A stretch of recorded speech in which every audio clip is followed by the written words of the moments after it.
Let's speak about the MyCiti buses. As I understand, there are 106 new buses that are going to be rolled out, 40 of which are going to Mitchell's Plain and Khayelitsha. Yeah, we already have close to 300 odd buses on the network. We're adding 106, 66 of them will go on the phase 1 routes, which is the Tableview, Atlantis to Noon routes. And then 40 will start our service in Khayelitsha and Mitchell's Plain. But 40 will never be enough for Khayelitsha and Mitchell's Plain. The demand, the passenger demand there is quite significant. So that's our introduction in terms of, by the way, of our N2 Express service.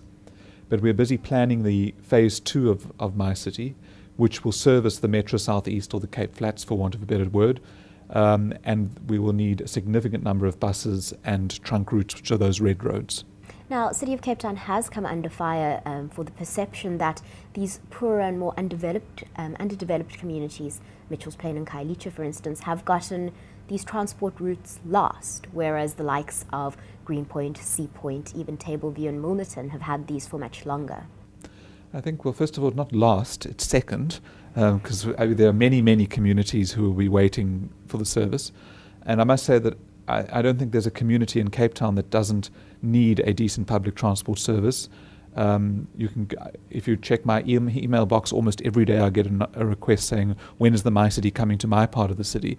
So when the city decided to roll out the new public transport service, we had to choose where to start. And there are a number of reasons why we started on the West Coast. One of the main reasons is that the Tableview, Blouberg, Atlantis is one of the only parts of the city that doesn't have rail. Khayelitsha, Mitchell's Plain, the Metro Southeast, Cape Flats has significant rail service. And the idea is not to compete with rail. So we went to an area of the city where there's severe traffic congestion, where there's a lot of development taking place and planned development, and where the community didn't have a mass rapid transit service using dedicated headway. Now, dedicated headway means you have your own lane, like a railway line has its own lane, to provide the rapid component.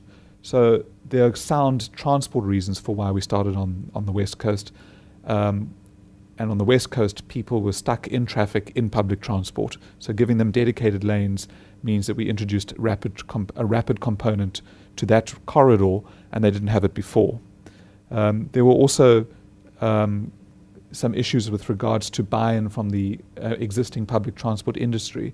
In order to roll out the BRT, or the bus rapid transit system, part of the requirement is that we go through an industry transition program where the existing public transport is given an opportunity to transform from an informal sector to the formal sector.